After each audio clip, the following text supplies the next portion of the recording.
Imagine a night sky, 12,900 years ago. Not the washed-out sky above a modern city, competing with 10,000 electric lights. A real sky. The kind that exists now only above deserts and open oceans and the most remote mountain ranges. A sky so dense with stars that the darkness between them feels like the exception rather than the rule. Someone is looking up at that sky tonight. We do not know their name. We do not know what language moved in their mind as they watched the stars cross slowly from east to west. But they were fully human, fully capable of wonder and fear, and the particular quiet that comes when the night has gone still and the fire has burned low, and there is nothing between you and the universe except open air. They did not know what was coming. Welcome to Forgotten Earth, a quiet place where science is allowed to move slowly, where large questions are handled with patience rather than urgency, and where the story of our world is told with as much honesty as the evidence permits. Tonight we are going to sit with one of the most genuinely unsettling possibilities in the entire story of human prehistory. Not unsettling in a loud way, not in the way of breathless narration and urgent music. Unsettling in the quieter and more lasting way. The kind that stays with you after the screen goes dark and the house has finally gone still. Approximately 12,900 years ago, the climate of the Northern Hemisphere changed with a speed that the geological record can barely account for. A freeze descended across vast regions of the planet and stayed for roughly 1,200 years. Entire species of large animals vanished within what appears to be an extraordinarily narrow window of time. A human culture that had spread across an entire hemisphere disappeared so completely that for a long time, researchers did not fully understand what the silence it left behind actually meant. What triggered this transition is a question that remains actively debated among scientists. One hypothesis, supported by a substantial body of physical evidence and advanced by researchers from dozens of universities across multiple continents, proposes that the trigger involved something extraterrestrial, a fragmented comet or asteroid interacting with Earth's atmosphere at the precise moment the cold began. That hypothesis has not been confirmed. It has also not been dismissed. It sits in the genuinely uncertain space that serious science occupies when the evidence is real. The questions are large, and the methods for resolving them are still developing. That honest uncertainty is where we will spend our time tonight. If you are somewhere quiet right now, whether the night has finally settled around you or the morning has not yet fully assembled itself, I am glad you are here. This is the kind of story that deserves a slow pace and an open mind. If Forgotten Earth is the kind of company you enjoy for large questions handled carefully and at a patient pace, please consider subscribing. It helps this small project find the people who need it. Now let us go back. All the way back to a world that was almost ours, and to the question of what interrupted it before it could fully become what it was becoming. Chapter 1. The World Before the Darkness. To understand what may have been lost, you first have to understand what existed. That is harder than it sounds. We are naturally drawn toward catastrophe. We want to reach the impact, the extinction, the moment everything changed. But if we rush past the world that existed before, we make the same mistake that the history of prehistoric research has made repeatedly. We treat everything before the disruption as a prelude, rather than as a world fully alive in its own right. So before we discuss what ended, we are going to spend time with what was.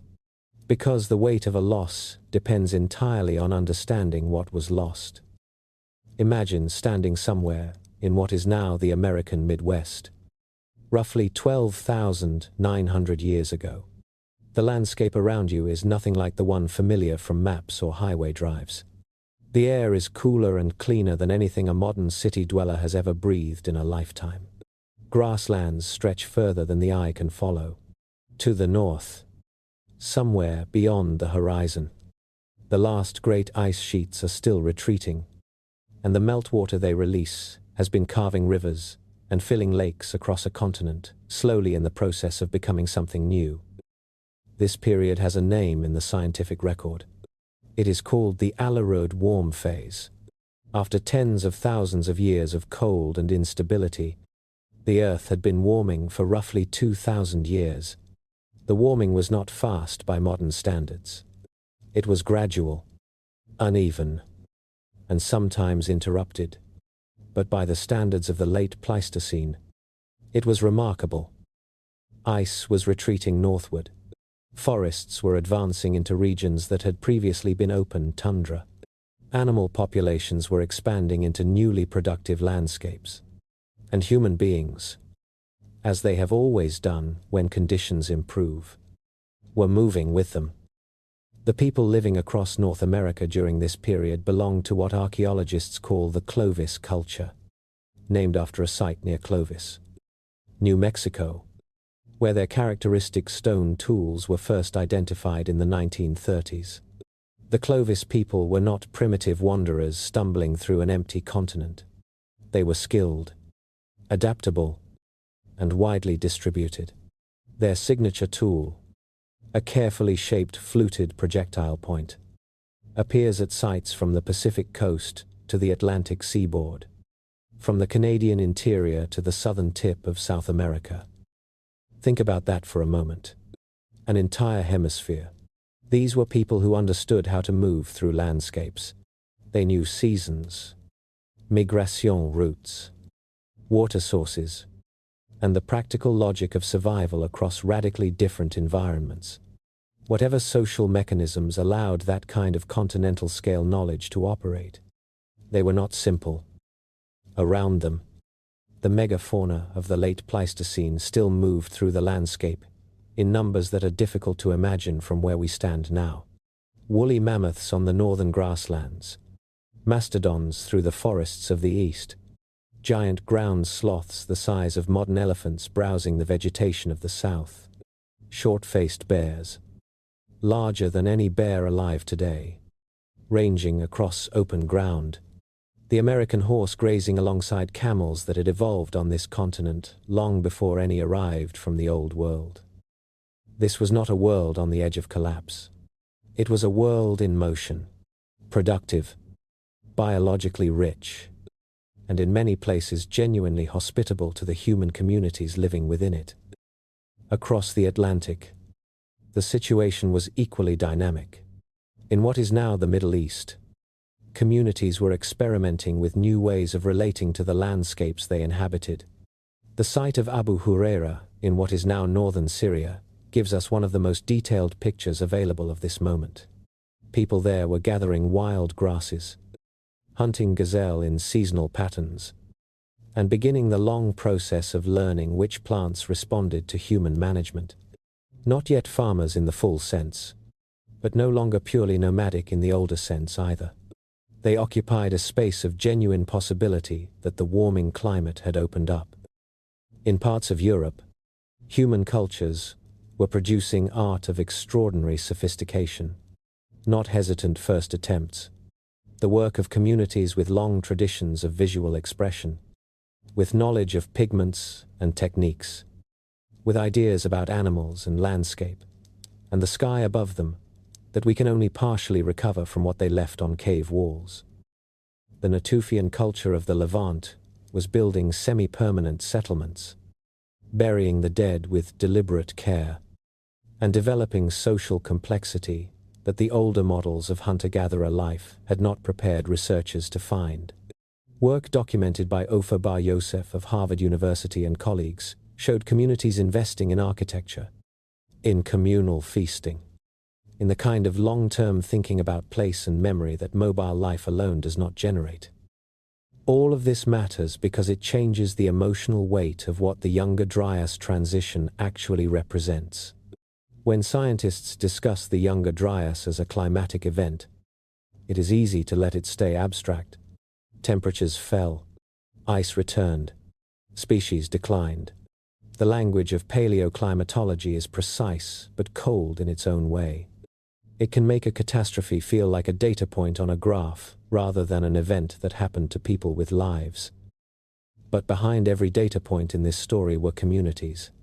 People who knew specific rivers and specific ridgelines, who returned each year to the same gathering places and the same hunting grounds, who had buried their parents in particular ground and expected to be buried there themselves, who had given names to the animals around them and stories about the sky above them, whose practical knowledge of the land beneath their feet had been accumulated over generations and passed carefully from one to the next.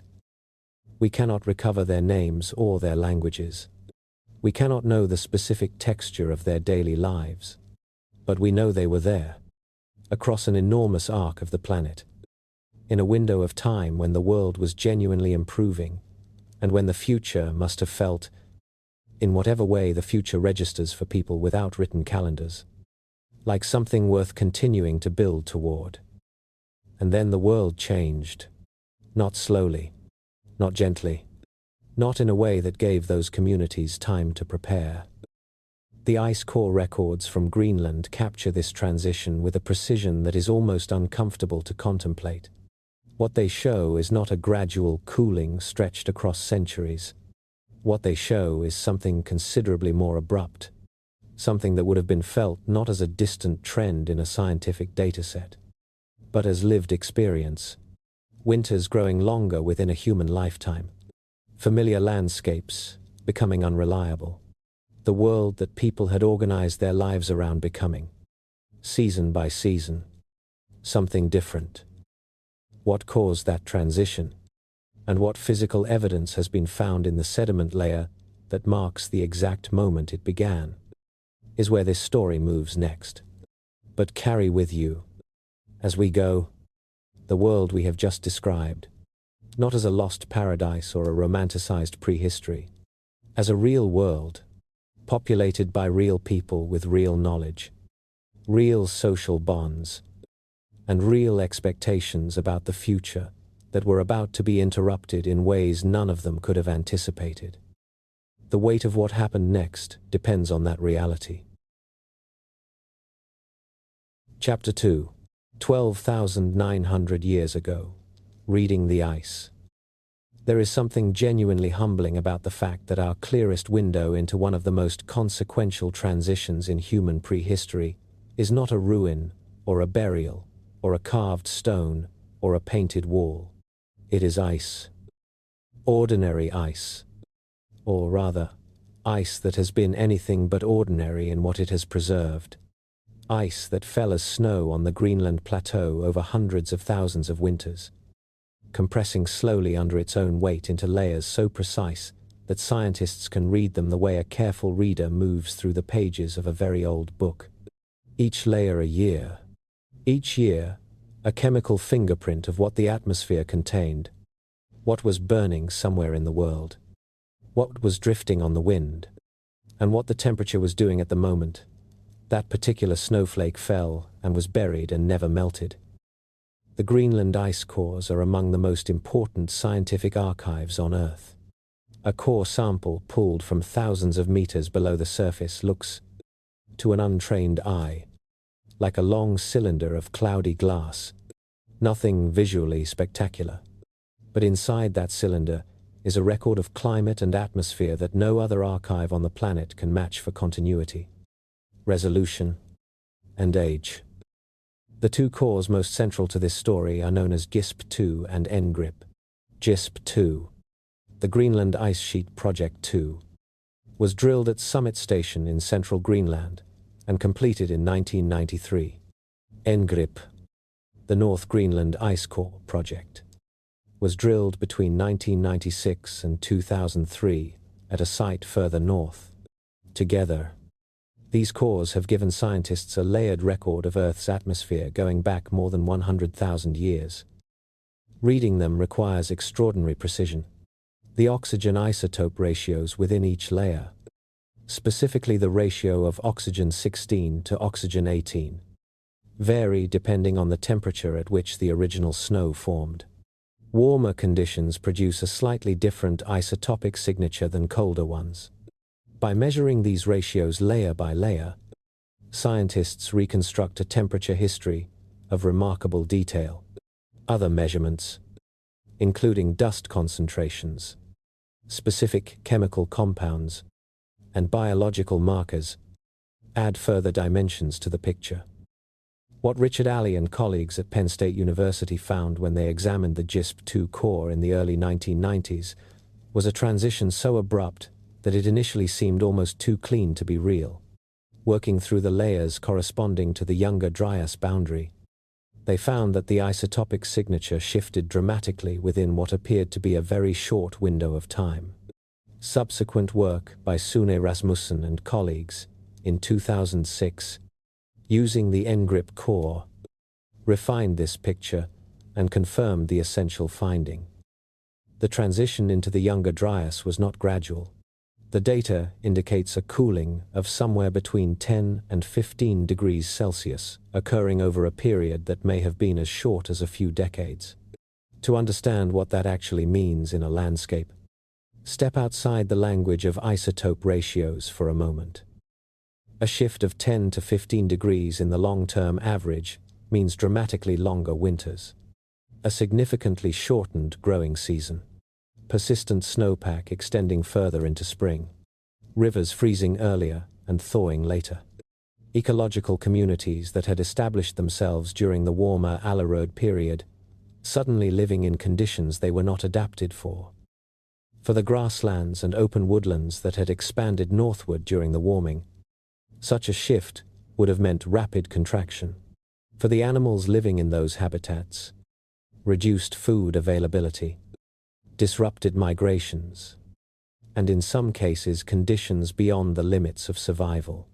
For human communities that had organized their lives around specific landscapes and specific seasonal cycles, it would have meant that the world they had known was, within the memory of living people, becoming something different.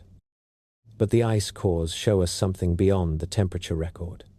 Within the layer corresponding to the beginning of the Younger Dryas, there are chemical anomalies that do not fit neatly into the expected pattern of a climate transition, driven purely by changes in ocean circulation or Earth's orbital parameters.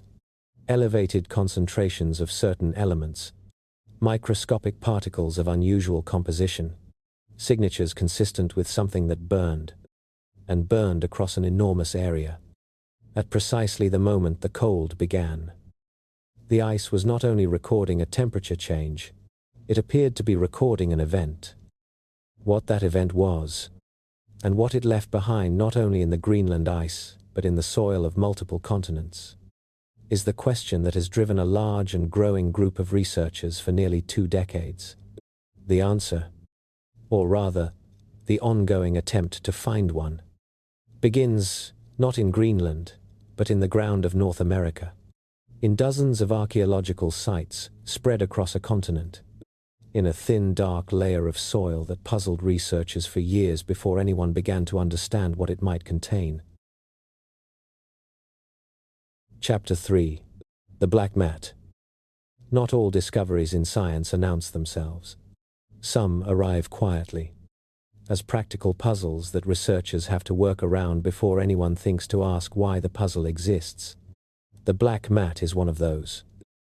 For decades before anyone proposed a significant explanation for it, archaeologists working across North America had noticed a particular feature in the sediment profiles of certain excavations.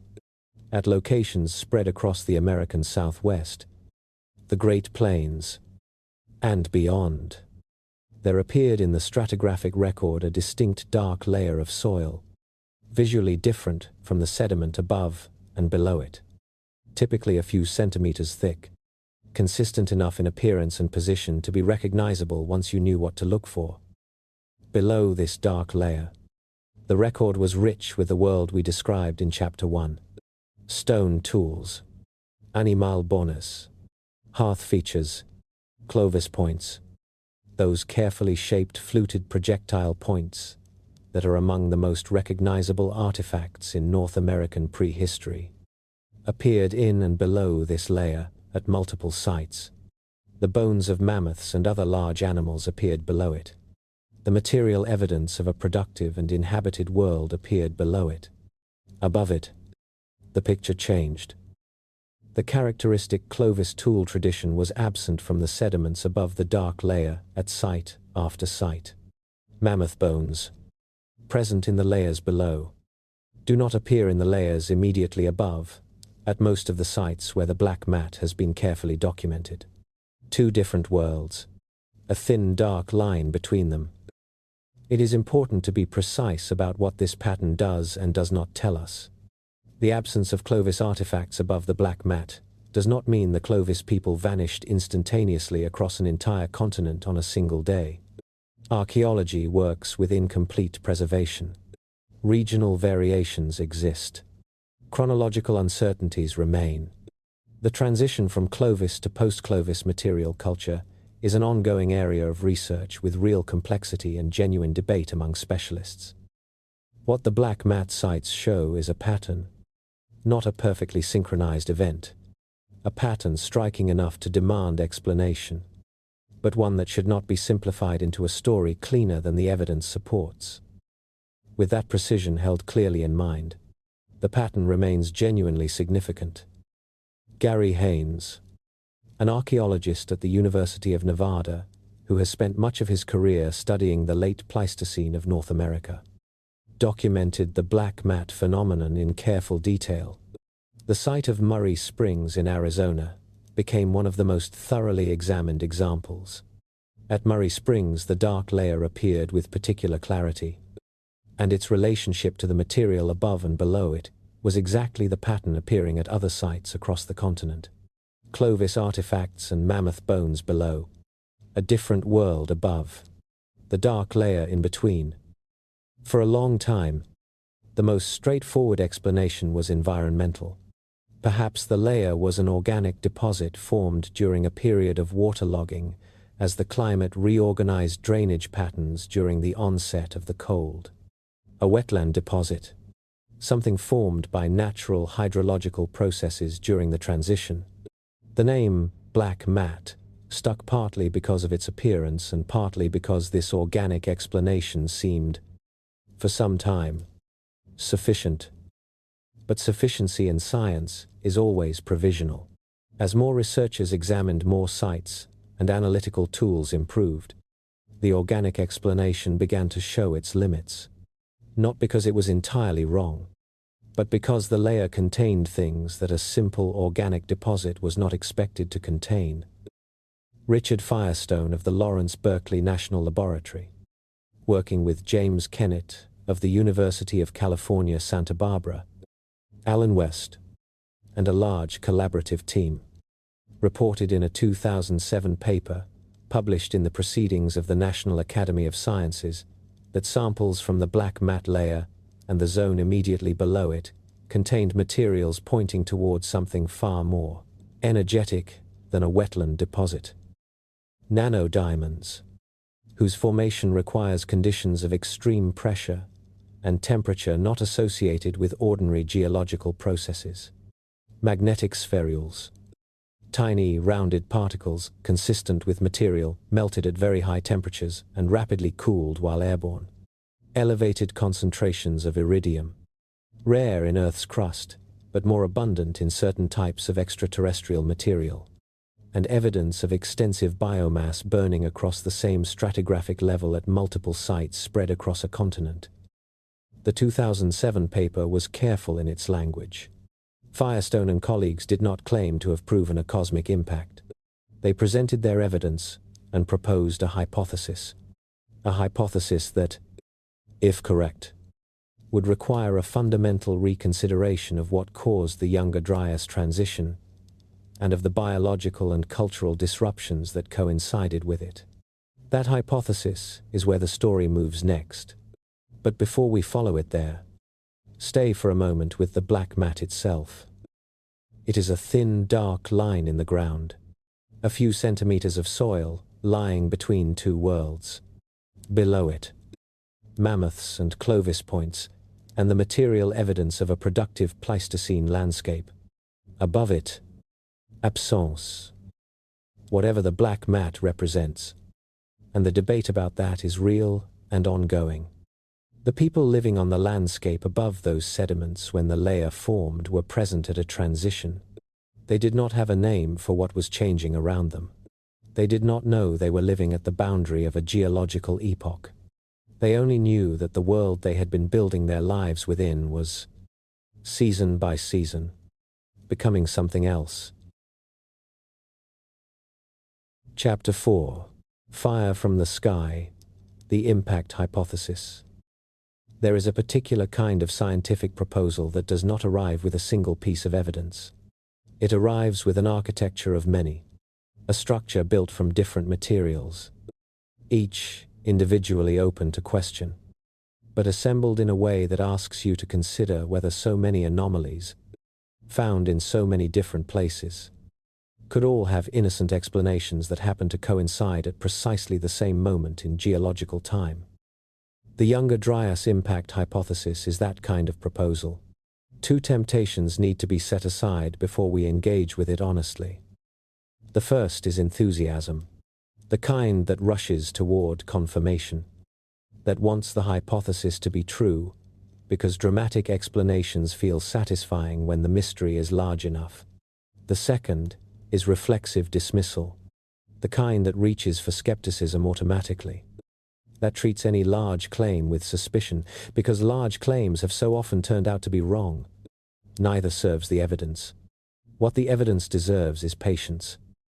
Richard Firestone of the Lawrence Berkeley National Laboratory had spent years studying cosmic ray exposure in archaeological materials before the black mat evidence drew him into collaboration with James Kennett of the University of California, Santa Barbara, Alan West, and a network of researchers whose expertise spanned geology, archaeology, physics, chemistry, and climatology. Their 2007 paper in the Proceedings of the National Academy of Sciences was the formal opening statement of a hypothesis that had been building through years of fieldwork and laboratory analysis. The core proposal was this: approximately 12,900 years ago, a large extraterrestrial object, most likely a fragmented comet rather than a single solid body, encountered Earth. Rather than producing a single large impact crater, this object, or group of objects, detonated primarily in the atmosphere above the Laurentide ice sheet that covered much of North America at the time. This kind of event is called an airburst. It releases enormous energy without necessarily leaving a conventional impact crater, because the object never reaches the ground intact, or because it strikes ice rather than solid rock in a way that does not preserve a visible geological scar. The energy released by such an event would have been sufficient, the researchers proposed, to trigger a cascade of consequences. The immediate thermal pulse igniting wildfires across large areas, atmospheric debris and smoke disrupting incoming sunlight and contributing to rapid surface cooling. The impact on the Laurentide ice sheet, potentially destabilizing meltwater routing in ways that disrupted the Atlantic meridional overturning circulation. The ocean current system that distributes heat from the tropics toward the higher latitudes of the Northern Hemisphere. Disrupting that circulation is a well-established mechanism for producing rapid Northern Hemisphere cooling, proposed by other researchers working on the Younger Dryas through entirely different lines of evidence. In the impact team's model, these were not independent effects. They were a chain, each link following from the one before, producing together exactly the kind of abrupt and sustained cooling that the Greenland ice cores document at the Younger Dryas boundary. The physical evidence the team presented fell into several distinct categories. Each is worth understanding on its own terms, because each has also been contested on its own terms. The nanodiamonds were among the most striking and most technically debated. These crystalline carbon structures form under conditions of extreme pressure and temperature not produced by ordinary geological or biological processes. The specific types reported by the team, including a hexagonal form called lonsdaleite, that some researchers associate with impact conditions, were found in samples from multiple black mat sites at the same stratigraphic level. The magnetic spherules were a second category. Tiny, rounded particles rich in iron and other metals. Their spherical shape is characteristic of material melted into a liquid droplet and then rapidly cooled while airborne. Similar spherules appear in sediments associated with known impact events elsewhere in the geological record. The platinum group element anomalies formed a third category: elevated concentrations of iridium and platinum, rare in Earth's crust but more abundant in certain types of extraterrestrial material. A platinum anomaly at a sediment boundary was one of the key pieces of evidence that Walter Alvarez and colleagues used in 1980 to argue for a large impact at the end of the Cretaceous. Finding analogous anomalies at the Younger Dryas boundary was a significant component of the case being assembled. The biomass burning evidence came from elevated concentrations of soot and polycyclic aromatic hydrocarbons at the boundary layer, and from charcoal distributions suggesting fires that had burned across very large areas. A comprehensive study by Wendy Woolbach of DePaul University and colleagues, published in the Journal of Geology in 2018, estimated that biomass burning at the Younger Dryas boundary may have consumed roughly 10% of Earth's terrestrial biomass. That figure, if it holds under continued scrutiny, would represent a scale of burning with no clear analogue in the Holocene record. What made the hypothesis difficult to simply dismiss, and equally difficult to simply accept, was the combination of these different evidence types appearing together at the same stratigraphic level across a distribution of sites that kept growing with each subsequent study. It is essential to be clear about what the 2007 paper was and was not. It proposed a hypothesis, not a proven event. The authors acknowledged the absence of a confirmed impact crater, which is a genuine and significant challenge for the proposal. They acknowledged that the airburst model was developed partly to address that challenge, and that the model carried its own uncertainties. The nanodiamond identification was immediately questioned by other researchers. The spheral compositions were disputed. The stratigraphic correlations were challenged on methodological grounds. The debate that followed was not a case of obvious truth being suppressed. It was a genuine scientific argument about difficult evidence, conducted by researchers working at the edge of what current methods can resolve. If the airburst model is correct, the event it describes would have been visible on a day, approximately 12,900 years ago. Something appeared in the sky above the Laurentide ice sheet with enough brightness, enough heat, and enough force to leave a chemical signature in sediments across multiple continents. The people living in North America at that moment would have been the closest witnesses. Whatever they saw, it was followed by a winter that did not end on schedule, and then another,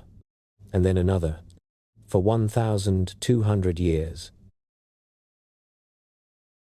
Chapter 5. Evidence across 6 continents.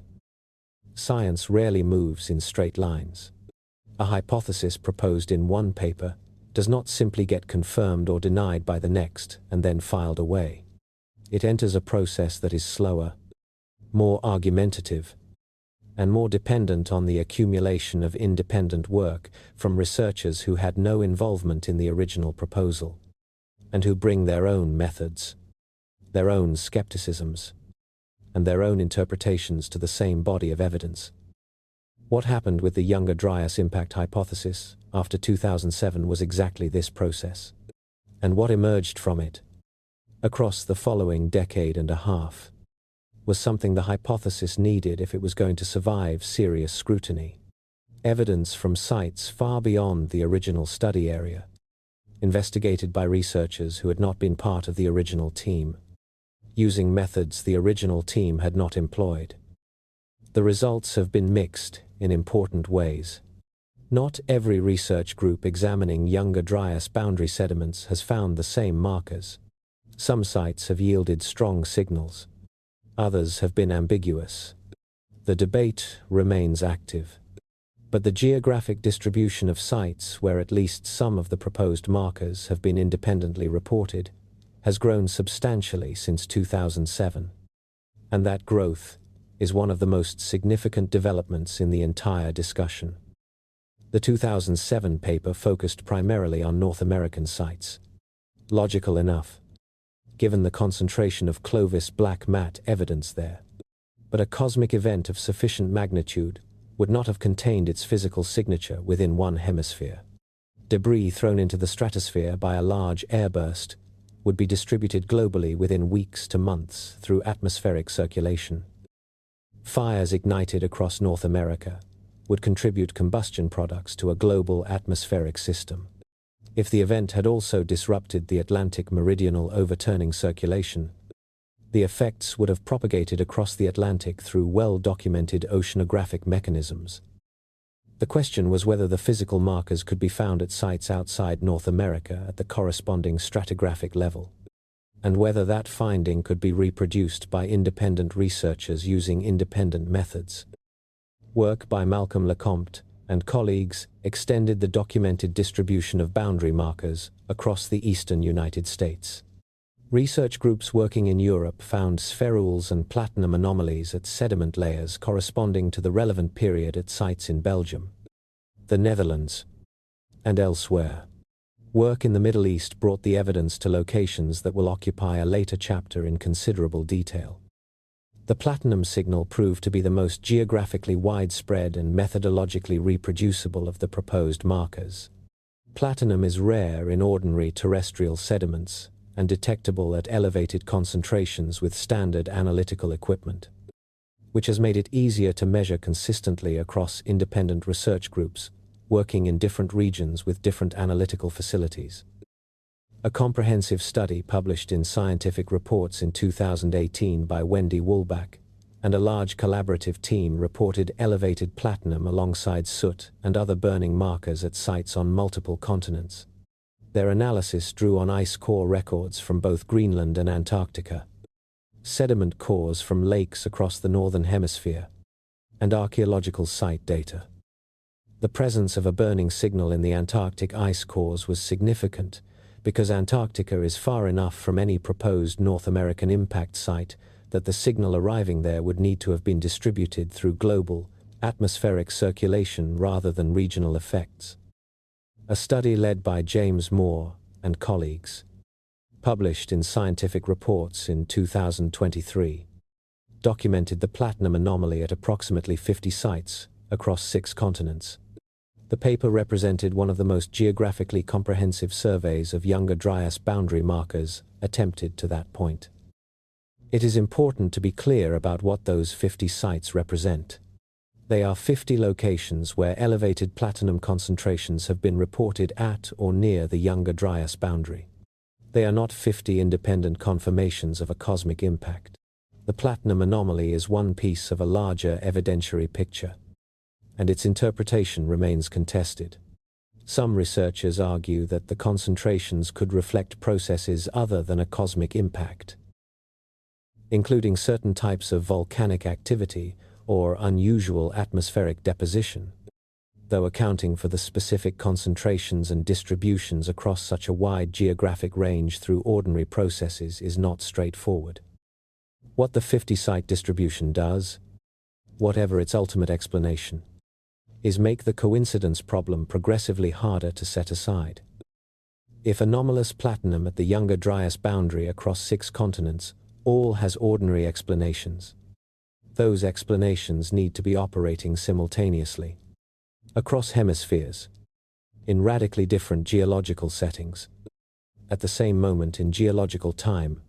The probability of that kind of coincidence is what gives the geographic distribution its significance, even in the absence of a definitive causal determination.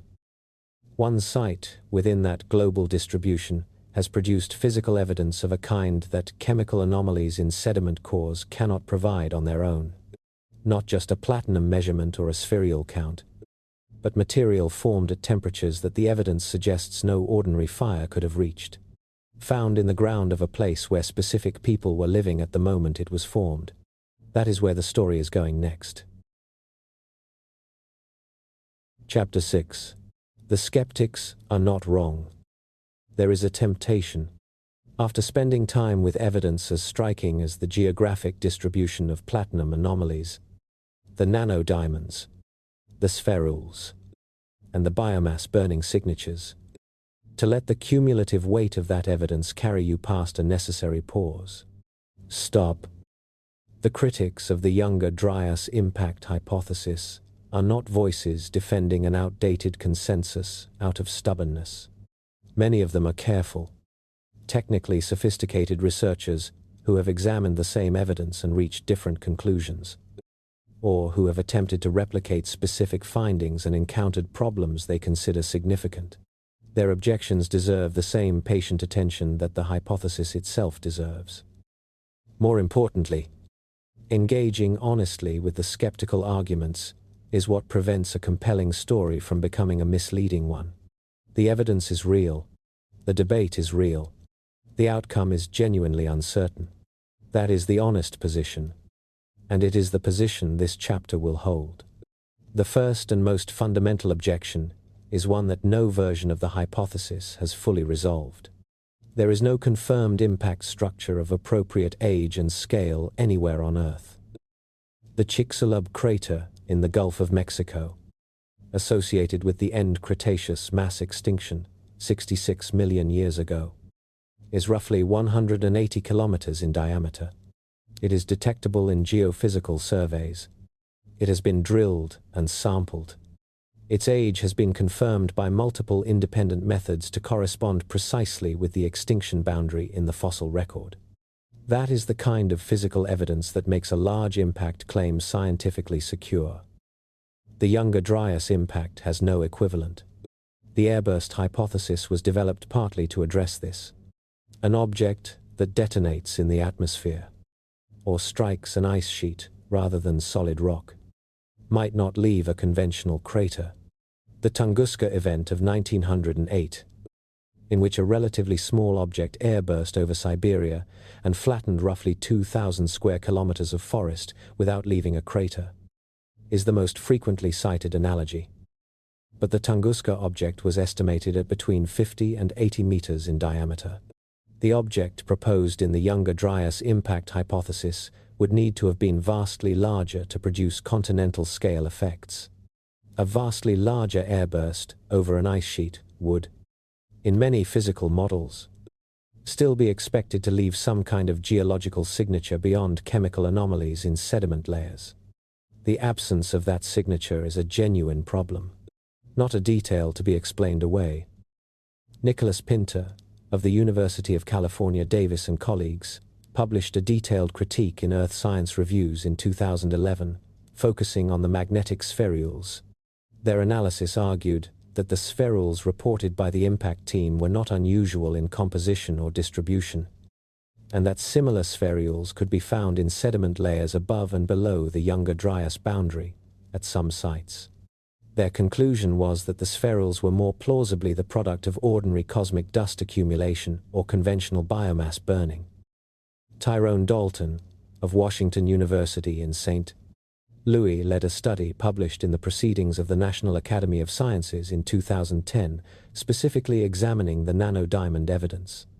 Using transmission electron microscopy, Dalton and colleagues reported that when they examined samples from Younger Dryas boundary sites, they were unable to reproduce the nanodiamond findings of the original team. They questioned both the identification of the structures and the interpretation of Lonsdaleite as an unambiguous impact indicator, noting that its formation conditions are more complex and less exclusively associated with impact events than the original paper had suggested. Vance Holliday, of the University of Arizona, and Mark Boslau of Sandia National Laboratories, published methodological concerns in 2014 about stratigraphic integrity at some of the reported sites, arguing that in some cases the anomalies might reflect contamination, sampling issues, or natural processes unrelated to an impact event. These are not peripheral objections. They go to the core evidentiary claims of the hypothesis. It is also worth noting that the megafauna extinctions have serious alternative explanations requiring no cosmic trigger. The overkill hypothesis associated with Paul Martin argues that human hunting pressure was the primary driver. The climate change explanation, independent of any impact, remains viable and well supported. These alternatives are not obviously weaker than the impact explanation for the extinctions, and the impact hypothesis needs to do more than be consistent with those losses to claim explanatory credit for them. So where does this leave the debate? It leaves it in a state of genuine scientific uncertainty. Not a standoff where both sides are equally right or equally wrong. A state in which the evidence is real. The objections are real. And the resolution will come through more work and better methods and independent findings that either consistently support or consistently undermine the hypothesis over time. What the skeptics have accomplished, at their best, is sharpen the hypothesis. They identified its weakest points and forced the researchers supporting it to address those weaknesses with more rigor. The nano-diamond controversy pushed for more refined identification methods. The spherical critique pushed for more detailed compositional analysis. The stratigraphic objections pushed for tighter dating and better site documentation. That is exactly what scientific debate is supposed to produce. What the skeptical pressure has not accomplished is eliminating the evidence. The platinum anomaly continues to be reported at an expanding number of sites by independent research groups. The biomass burning signature has been found in multiple independent archives. The geographic distribution of at least some version of the boundary markers continues to grow. The debate is not over. The evidence has proven more durable than some of the earliest critics anticipated. And that durability, alongside the genuine unresolved problems the skeptics have identified, is why the Younger Dryas Impact Hypothesis remains today exactly what it should honestly be described as. Not a confirmed event. Not a discarded speculation. A serious and contested scientific proposal whose resolution, when it comes, will have significant implications for how we understand one of the most consequential transitions in the prehistory of our species. With that honest uncertainty clearly in place, the story can now move to a location where the physical evidence becomes something more than chemical measurements in ancient sediment. A specific place on the map. A specific community of people. A specific day when something in the sky above them left a mark in the ground beneath their homes that 2,200 degrees of heat would have been required to produce. Chapter 7. Abu Hureyra, a village that remembered. There is a moment in this story where the evidence stops being abstract. Not a platinum measurement. Not an isotope ratio. Not a distribution of sites on a map of 6 continents. A place. A village. Specific people. Living specific lives. On a specific day, when something changed in the sky above them and left a physical mark in the ground where they stood. That place is Abu Hureyra. The site is located in what is now northern Syria. In the valley of the Euphrates River. It sits beneath the waters of Lake Assad today. Formed when the Tepe Dam was constructed in the 1970s. Before the dam was built, it was excavated by a team led by Andrew Moore of the Rochester Institute of Technology, who documented a site of extraordinary significance for understanding the earliest transitions towards settled human life. Abu Hureyra was occupied across a long span of time. The earliest occupation dates to approximately 13,000 years ago, making it one of the earliest known semi-permanent settlements in the region. The people living there were hunter-gatherers who had developed a semi-sedentary pattern of life, returning repeatedly to this location because the Euphrates Valley offered reliable water, diverse game, and a remarkable range of wild plant foods, including the ancestors of the grains that would eventually become the foundation of agriculture across the ancient Near East. Andrew Moore and colleagues documented a community becoming increasingly sophisticated in its relationship with the plants around it, harvesting wild grasses, grinding seeds, storing food, developing the kind of ecological knowledge that comes only from generations of careful attention to a specific landscape. They knew which plants grew where and when they matured. They understood the seasonal rhythms of their part of the world with a precision built from accumulated observation passed carefully from one generation to the next. They were, in the language of later history, standing on the threshold of one of the most consequential transitions the human species has ever undergone. And then, at a stratigraphic layer, corresponding to approximately 12,900 years ago, the excavation record preserves something unusual. A study published in Scientific Reports in 2020, led by James Moore of the University of California, Santa Barbara, working with Andrew Moore and colleagues, reported physical evidence in samples from the Abu Hureyra site that they argued could only be accounted for by exposure to an extraordinarily high-energy event. They found melt glass, not simply melted material of any kind. Glass with a chemical composition and physical characteristics pointing toward formation, temperatures of approximately 2,200 degrees Celsius. Wood fires under the most favorable conditions reach around 1,000 degrees Celsius. Burning structures, burning vegetation. Even the most catastrophic natural wildfires do not approach the temperatures this material implies. 2,200 degrees Celsius is a temperature that does not occur through ordinary combustion. The researchers noted that temperatures of this magnitude are consistent with the kind of thermal pulse that would be generated by the airburst of a large extraterrestrial object in the lower atmosphere above or near the site. They also found spherules, platinum group element anomalies, and other markers consistent with what had been reported at Younger Dryas boundary sites elsewhere.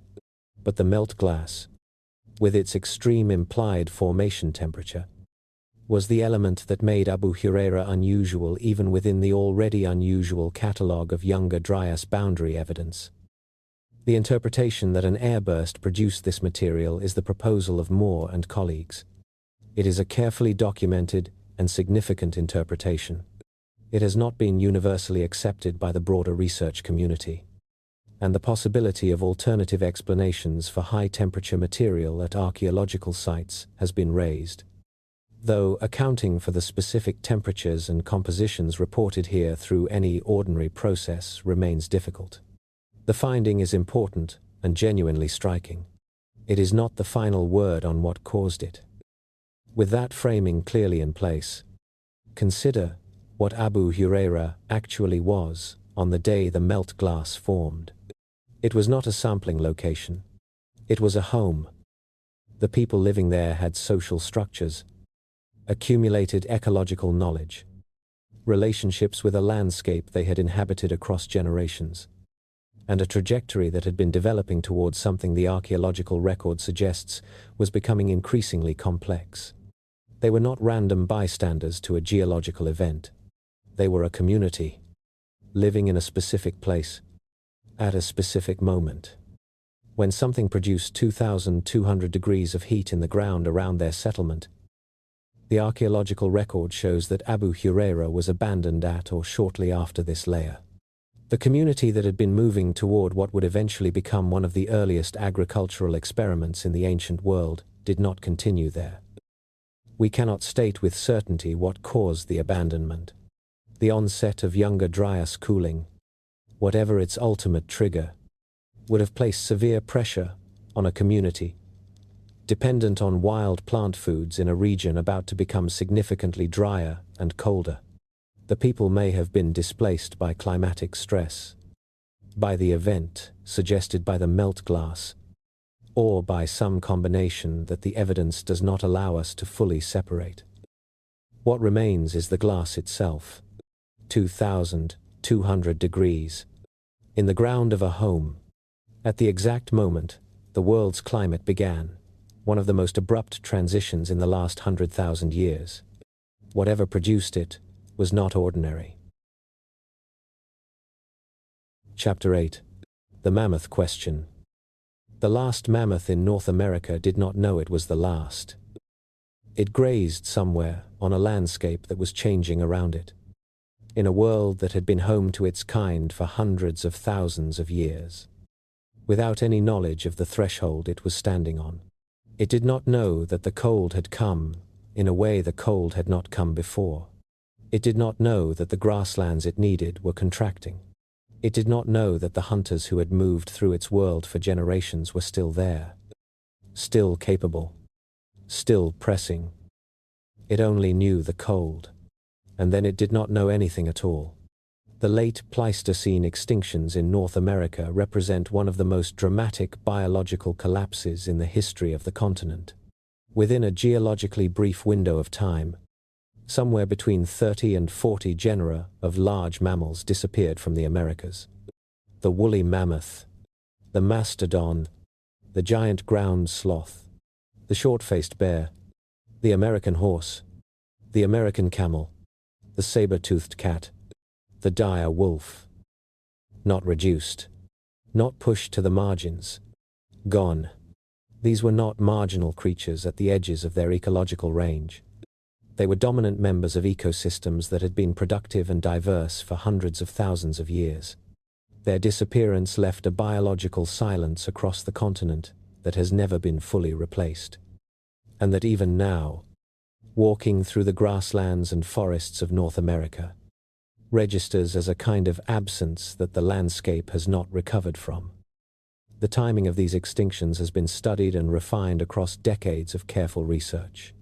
The broad picture places the bulk of the North American megafauna losses within the window corresponding to the Younger Dryas transition, roughly 12,900 to 10,000 years ago, with many of the most significant losses concentrated toward the earlier part of that range. That timing is what draws the extinctions into the Younger Dryas impact debate, because it aligns them with the black mat, the platinum anomalies, the disappearance of the Clovis cultural tradition, and the abrupt climate transition recorded in the ice cores. But timing alone does not establish cause, and the question of what caused the extinctions has generated one of the most sustained and sometimes pointed arguments in all of quaternary science. Three major explanatory frameworks each have genuine evidential support, genuine weaknesses, and genuine ongoing defenders. The first framework is the overkill hypothesis. Paul Martin, of the University of Arizona, proposed in the 1960s that the arrival of human hunters in North America was the primary cause. The argument rested on a pattern visible across multiple continents. In North America, the extinctions coincided with the arrival of the Clovis people.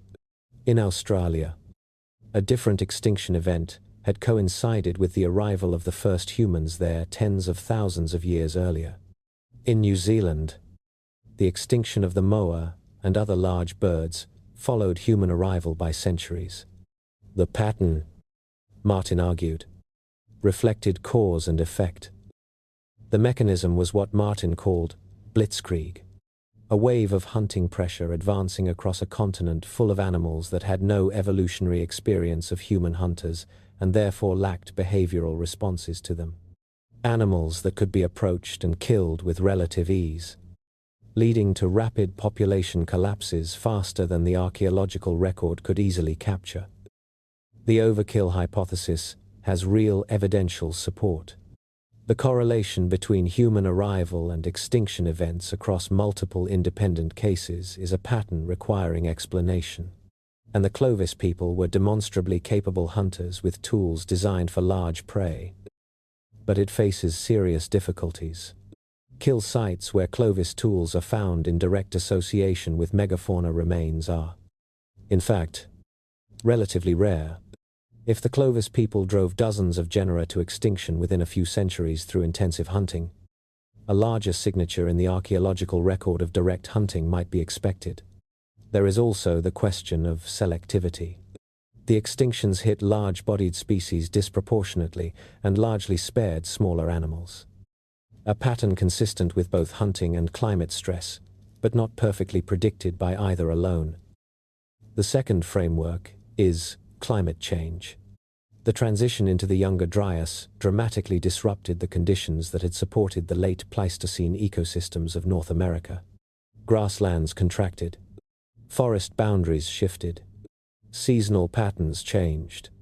The specific plant communities that large grazers and browsers depended on were disrupted across continental scales.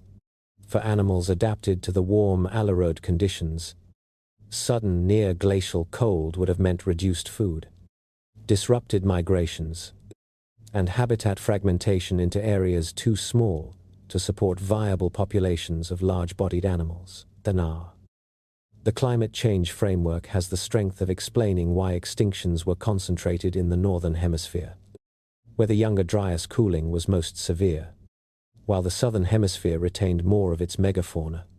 It also has an internally logical relationship with the size selectivity of the losses. But it faces its own fundamental difficulty. The large mammals of North America had survived multiple previous glacial cycles, each involving climate disruptions of comparable or greater magnitude. They had made it through earlier cold periods that had similarly reshuffled habitats and challenged populations. Why would the Younger Dryas, one cooling event among many, have been the one that finally drove them to extinction when earlier comparable cold periods had not? The most widely held answer is that the Younger Dryas cooling coincided, for the first time, with the presence of human hunters. The combination of hunting pressure and climatic stress is probably the most defensible position among researchers working on the extinctions today. But even this combined model does not fully account for the apparent concentration of losses close to the Younger Dryas onset, rather than spread more evenly across the full cooling period of 1,200 years. This specific timing question is where the impact hypothesis enters the extinction discussion. Not claiming sole credit, not dismissing hunting or climate as irrelevant. The more careful formulations of the hypothesis, as presented by Firestone, Kennett, and colleagues, propose that the event at the Younger Dryas boundary added a third pressure. Sudden, intense, and operating on a timescale far shorter than either hunting or gradual climate change. A large airburst over the Laurentide ice sheet would have produced immediate effects, including a thermal pulse, atmospheric disruption, and large-scale fires that were catastrophic for large-bodied animals in ways that smaller, more adaptable creatures could survive more readily. The weakness of this contribution to the extinction debate is not the multi-causal framing, which is appropriate and scientifically more credible than any single cause explanation. The weakness is that the impact itself remains unconfirmed, which means the third pressure in the model is still a proposed cause, not an established one. What the extinction evidence adds to this story, independent of the impact debate, is a measure of scale. The loss of 30 to 40 genera of large mammals within a geologically brief window is not a footnote to the Younger Dryas. It is one of its defining features. It changed the biology of an entire hemisphere. It changed the ecological world within which the human communities that survived the transition would have to rebuild their lives. And they did rebuild. Not immediately, not easily, and not from the same starting point they had occupied before. But they survived. They carried forward what could be carried. And, in at least one place, in the highlands of what is now southeastern Turkey, the survivors of the long cold built something that still stands above the landscape today. Carved from limestone, arranged with geometric precision, and asking questions about human capability that our best current interpretations have not yet fully answered. Chapter 9. Göbekli Tepe and the Survivors. There is a hill in southeastern Turkey that looks, from a distance, like nothing in particular. Dry landscape, open sky, the kind of terrain the eye moves across without pausing, searching for something more distinctive on the horizon. If you did not know what was there, you would drive past without slowing down. But beneath the surface of that hill, and increasingly above it, as excavation has continued for 3 decades, there is something that has not stopped generating serious questions about human capability. Since the German researcher Klaus Schmidt first recognized its significance in 1994, Göbekli Tepe, In Turkish, the name translates roughly as Potbelly Hill. It may be the most modest name ever given to what appears to be the oldest monumental architectural complex yet discovered on Earth. The structures at Göbekli Tepe are unlike anything that was supposed to exist at the time they were built. Massive T-shaped limestone pillars, some weighing more than 10 tons, arranged in circular enclosures with geometric precision. The pillars are carved with detailed relief images of animals: foxes, scorpion, vultures, snakes, cranes, abstract symbols whose meaning remains a subject of active interpretation and genuine scholarly disagreement. The stonework is accomplished and deliberate. It is not the hesitant effort of people trying something for the first time. It is the work of a community that understood how to organize large-scale collective labor, how to plan and execute a complex architectural project across an extended period of time, and how to invest that project with symbolic meaning, important enough to justify an extraordinary expenditure of effort. The dates associated with the site are what make it directly relevant to this story. The oldest excavated layers date to approximately 11,600 years ago. That places the earliest construction at Göbekli Tepe within a few centuries of the Younger Dryas termination. In the early period of the Holocene warmth that followed 1,200 years of severe cold. 11,600 years ago is not an abstract number. It is a date that places the construction of this complex within a few human generations of whatever caused the Younger Dryas transition. The people who quarried and raised those limestone pillars were not separated from the proposed impact event by a comfortable distance of thousands of years. In generational terms, they were close. The grandparents or great-grandparents of the people who built this complex may have been alive during the final centuries of the Younger Dryas cold, in a world that was only beginning to warm again after more than a millennium of hardship. Klaus Schmidt, who led excavations at the site from 1995 until his death in 2014, was careful and measured in his interpretations. He documented what the site contained without rushing to grand conclusions. His approach was exactly right for evidence of this kind. The site's existence, independent of any specific interpretation, raises questions that the old developmental models for this period were not prepared to answer.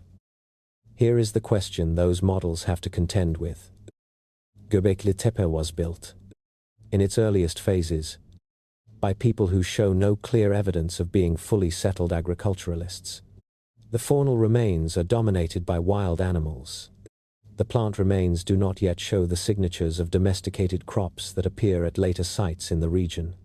The people who built this complex were, in the conventional archaeological classification, hunter-gatherers, or at most a community in the very early stages of the transition toward more settled ways of life.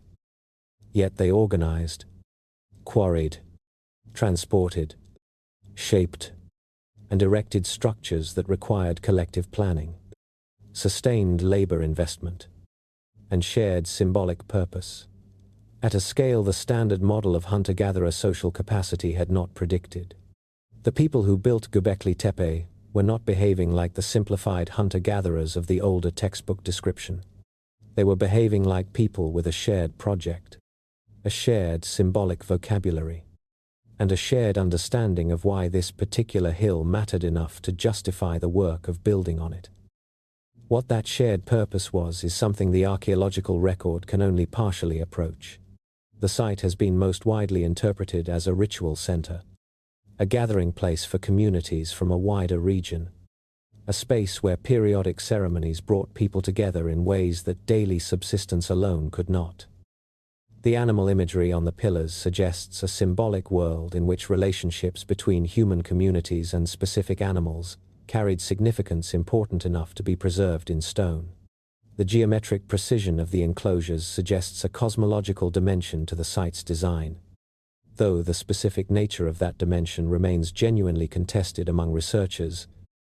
In 2017, Martin Sweatman and Dimitrios Tsikritsis of the University of Edinburgh published a paper in Mediterranean Archaeology and Archaeometry, proposing that certain carvings at Göbekli Tepe, particularly in the enclosure known as Enclosure D, might represent a star map, recording the position of constellations at a specific moment in time, using software to reconstruct the night sky as it would have appeared from that location in different periods. They proposed that the imagery corresponds to approximately 10,900 BC, a date within the Younger Dryas period. Their interpretation further suggested that specific imagery on the central pillar might represent a memorial of a catastrophic event visible in the sky. This interpretation must be approached with care, and with additional caution given how directly it serves the narrative of a specific hypothesis.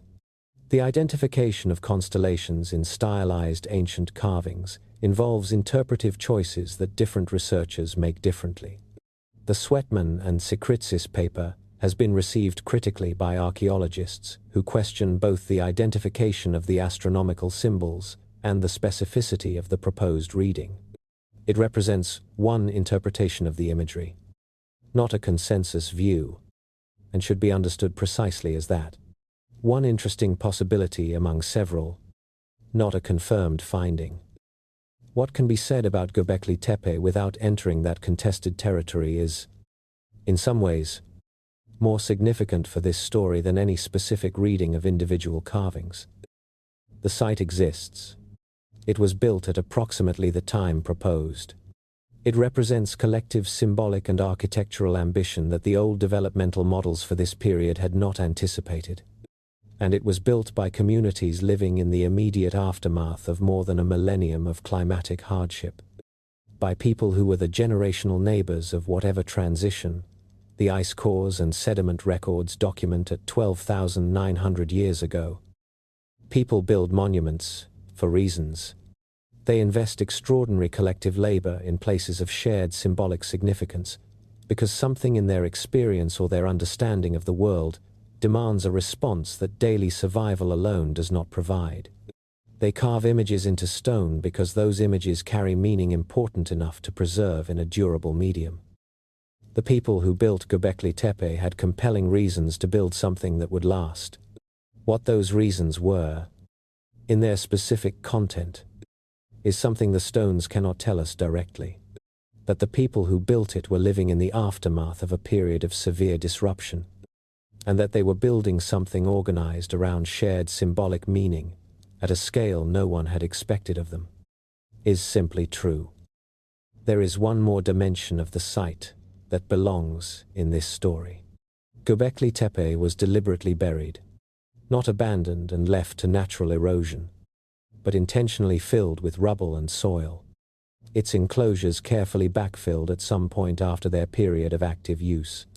Who made that decision, and why, remains unknown, but something caused the people associated with this site to close it, to cover the carved pillars under meters of debris, to leave the hill to look, once again, like nothing in particular.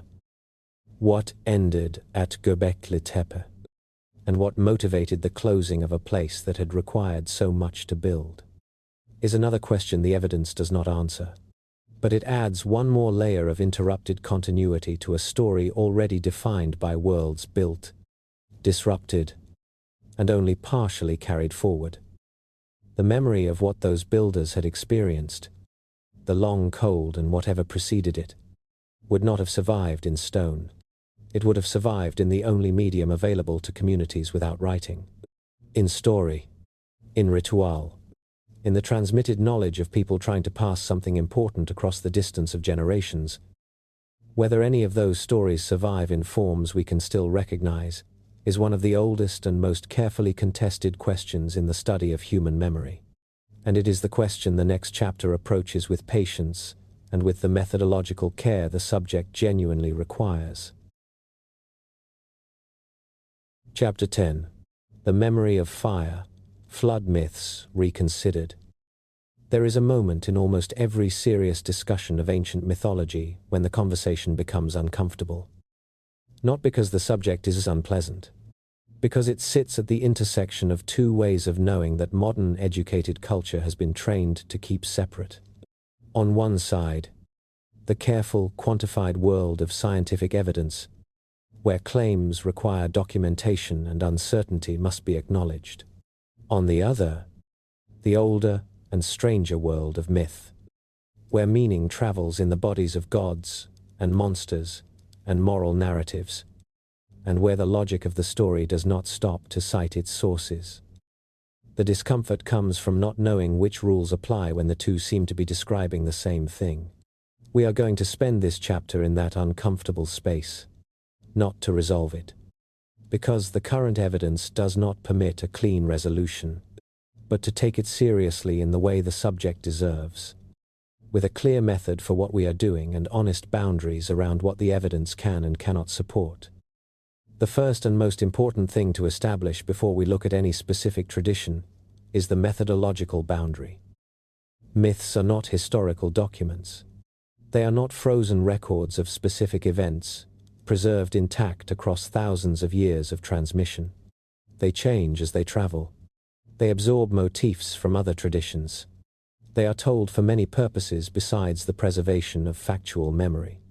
A flood story may teach moral lessons, establish social hierarchies, define community identity, or serve cosmological functions entirely independent of any specific environmental event.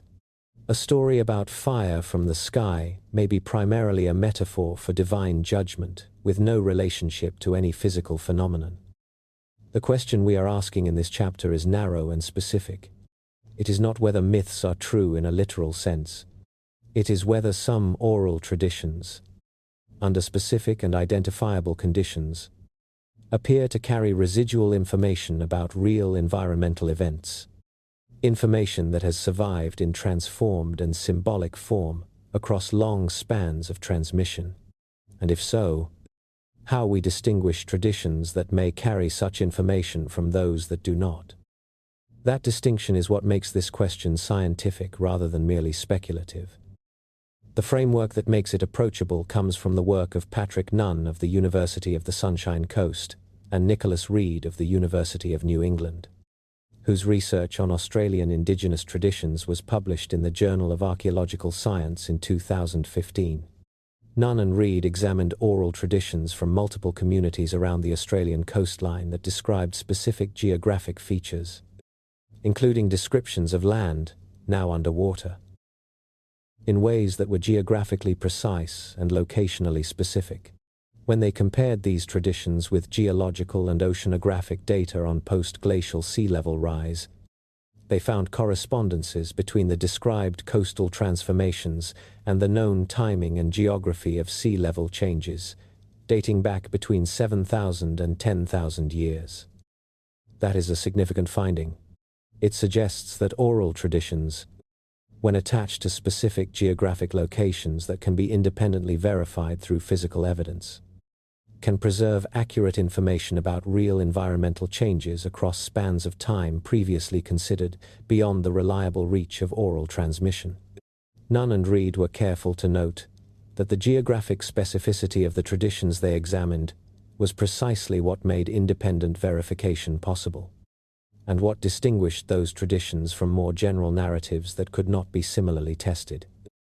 That distinction, geographic specificity that can be independently checked, is the methodological boundary this chapter will hold. Traditions that have it are worth taking seriously as potential carriers of environmental memory. Traditions that do not have it tell us about the universal human experience of catastrophe, about how people process loss and disruption through narrative, but they cannot be used as evidence for specific historical events. With that boundary clearly in place, we can look at some of the traditions researchers have found potentially relevant to the Younger Dryas period. Some traditions among indigenous communities of the Great Lakes region of North America include descriptions of a great fire that came from the sky, followed by a period of cold and darkness, and a world that required survivors to begin again in changed conditions. The specific sequence, fire from the sky followed by cold and darkness, correspond to the physical sequence that a large airburst event would be expected to produce: an immediate thermal pulse, and ignition of fires, followed by atmospheric debris, blocking sunlight and contributing to surface cooling. That correspondence is worth noting. It is not proof of anything. The specific imagery cannot be dated independently. Oral traditions change across generations in ways that can introduce elements from completely different sources. The correspondence is suggestive. It is not conclusive. And those two words, suggestive and conclusive, need to be kept very clearly separate in this discussion. The Norse tradition of Fimbulwinter. 3 successive winters without summer, preceding the mythological cataclysm of Ragnarok, and the Zoroastrian tradition in the Bundahish, describing a catastrophic winter that destroyed a previous world order, have been compared by some researchers to the kind of sudden cooling documented at the Younger Dryas boundary. These traditions were committed to writing thousands of years after the Younger Dryas, and they have been shaped by religious, political, and cultural forces across their long transmission histories. The distance between their written forms and any possible original oral tradition encoding environmental memory is very large and cannot be reliably bridged. They tell us something about how human cultures process the experience of catastrophic cold. They do not tell us specifically about the Younger Dryas. The flood myths present the most complex picture of all. The near universality of flood traditions across human cultures is well documented. The Epic of Gilgamesh, the biblical flood narrative, the Hindu tradition of Manu, and indigenous flood stories from every inhabited continent have been discussed and compared for generations. The ubiquity of these traditions is sometimes cited as evidence for a single global catastrophic flood event preserved in the memory of all human cultures. That interpretation is almost certainly too simple. Floods are among the most common and most memorable natural disasters that communities living near water experience. Communities anywhere near water will naturally develop narratives about destructive flooding. And those narratives will tend towards certain structural patterns, because those patterns reflect the essential features of flood experience.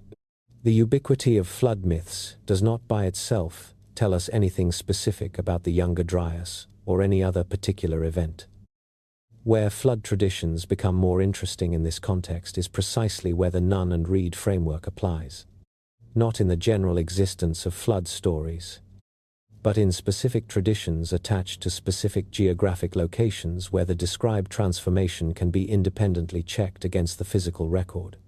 In those cases, and only in those cases, a serious question opens about whether the tradition may carry genuine environmental memory. The broader point this chapter is working toward is not that myths confirm the Younger Dryas impact. They do not, and they cannot.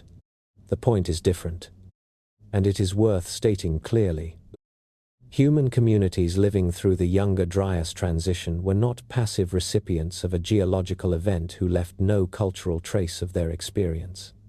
They were people, fully equipped with the human capacity for narrative and meaning-making, living through one of the most severe environmental disruptions of the last 100,000 years.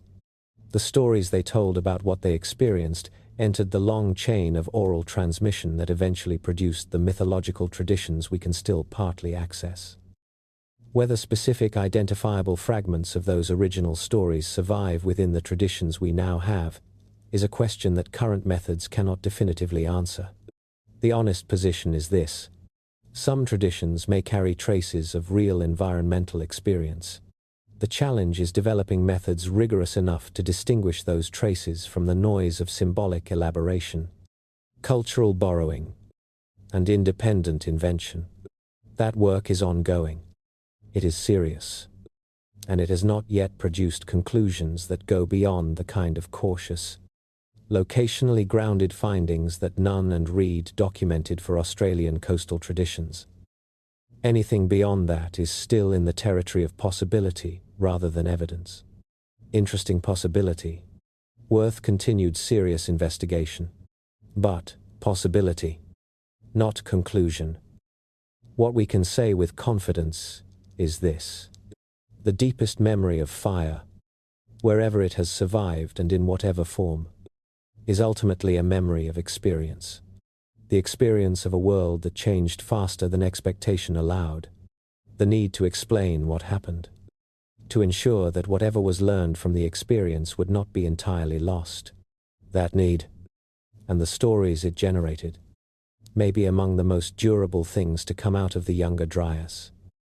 More durable in some ways than the platinum in the sediment layers. Because platinum preserves chemistry, story preserves meaning. And meaning, for a social species navigating a changed world, was the more essential survival resource. Chapter 11. The Cosmic Tusk and the Ongoing Search. Science at its most honest is never finished. That is both its greatest strength and the persistent source of public misunderstanding about how it works. People want conclusions. They want the current chapter labeled and settled. What science actually provides, especially in fields working with incomplete evidence across deep time, is something more provisional and more interesting. The current state of an ongoing argument, documented carefully enough that future researchers can follow the reasoning and correct the errors. The Younger Dryas Impact Hypothesis is very much in that state. Nearly 2 decades after the 2007 paper, it has not been confirmed in the way that would allow it to enter textbooks as established fact, nor has it been refuted in the way that would allow it to be set aside as a failed speculation. It occupies a position genuinely unusual in modern science. A large, geographically expansive, multidisciplinary proposal supported by a substantial body of evidence and a significant group of credentialed researchers, while remaining contested enough that no consensus has formed around it. One of the most comprehensive public efforts to track the ongoing research has been maintained by George Howard, an independent researcher whose website known as The Cosmic Tusk has served as an archive of papers, commentary, and analysis related to the hypothesis. Since the early 2010s, Howard is not an academic scientist, and The Cosmic Tusk is not a peer-reviewed publication, but his archive has become a genuine resource for researchers working in the field, documenting the ongoing literature with a comprehensiveness that few individual institutional programs have matched. It illustrates something real about how complex interdisciplinary debates develop in the modern research environment, partly through formal channels and partly through informal networks that connect researchers across disciplinary boundaries. The formal channels do not always bridge efficiently. The formal literature since 2007 has continued to develop on both sides of the debate. The Wolbach et al. Study, published in the Journal of Geology in 2018, represented the most ambitious attempt to that point to document the global scale of the biomass burning at the Younger Dryas boundary. Wendy Wolbach of DePaul University and colleagues analyzed sediment and ice core records from multiple continents and both polar ice sheets, estimating a burning episode that consumed roughly 10% of Earth's terrestrial biomass in a geologically brief period. The presence of a consistent signal in both polar ice archives was significant because it suggested global rather than regional atmospheric distribution of combustion products. The Kinsey et al. Study, published in the Journal of Geology in 2014, addressed the contested nanodiamond evidence. Reporting findings from multiple Younger Dryas boundary sites using transmission electron microscopy, the team argued was more rigorous than that employed in the original 2007 analysis. Their findings did not end the nanodiamond debate, which remains active in the literature, but they complicated the claim that the original findings were methodological artifacts that could not be independently reproduced. The Moore et al. Study in Scientific Reports in 2023, documenting elevated platinum at approximately 50 sites across 6 continents, continued the expansion of the geographic evidence, using the marker that has proven most methodologically consistent across independent research groups. Platinum concentrations are measurable with standard analytical equipment, and the accumulation of positive findings from independent groups working in different regions has made the platinum anomaly the most geographically robust piece of evidence currently supporting the hypothesis. William Napier, of the Armagh Observatory, has contributed an important astrophysical framework. His work, published in the monthly notices of the Royal Astronomical Society, has focused on the orbital mechanics of the proposed impactor and on the characteristics of the Taurid meteor stream. The Taurid stream crosses Earth's orbit twice each year, associated with Comet Encke and possibly with a much larger progenitor comet that fragmented within the inner solar system during the late Pleistocene. Napier has argued that models of how such a progenitor comet would have fragmented over time are consistent with the kind of multiple fragment encounter the Younger Dryas Impact Hypothesis proposes, and that Earth would have passed through a denser region of the stream during the relevant period. Duncan Steele of the University of Salford has similarly argued that evidence for a large progenitor comet having broken up within the inner solar system during the late Pleistocene is consistent with multiple independent lines of astronomical evidence. The Taurid meteor showers visible each autumn and spring are, in this framework, the residual evidence of a much more energetic episode of bombardment that occurred thousands of years ago. What this astrophysical work provides is not proof of the impact hypothesis.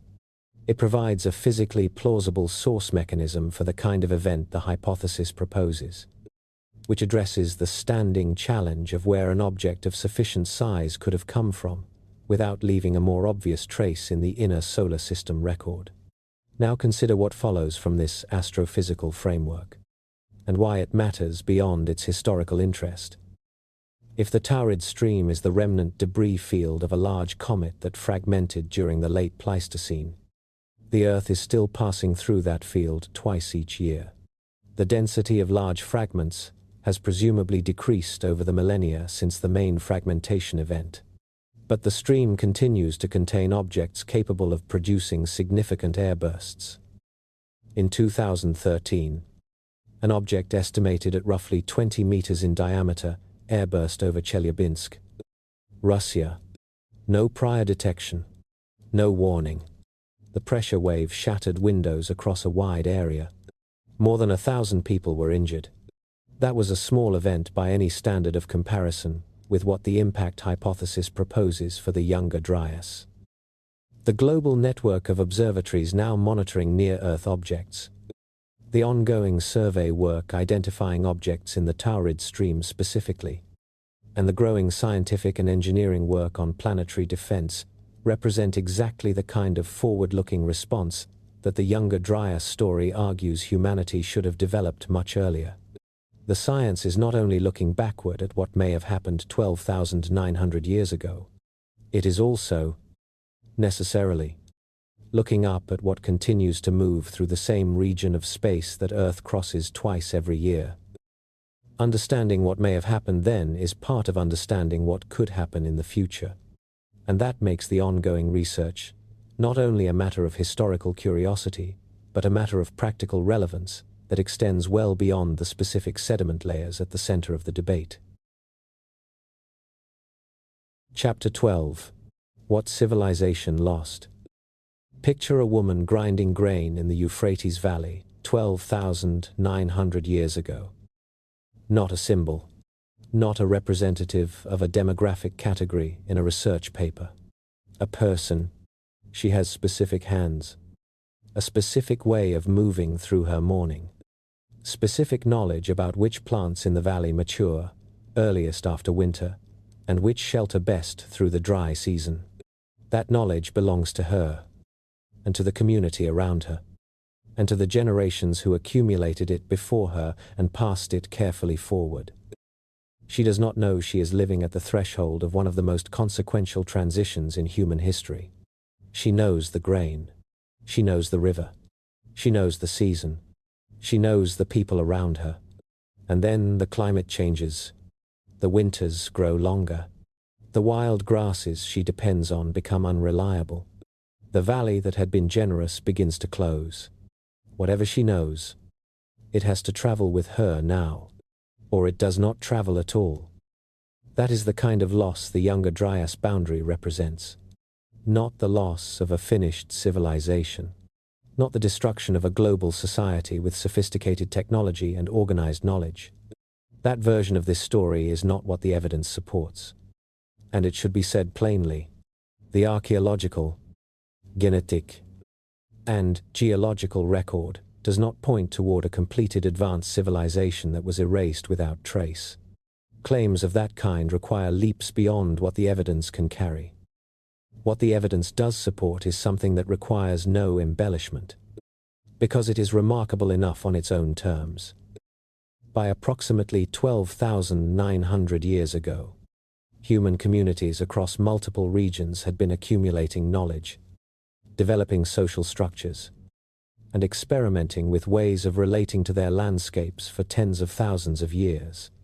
The asteroid warm phase had opened a climatic window that was allowing some of those experiments to intensify in ways the harsher Pleistocene had not permitted.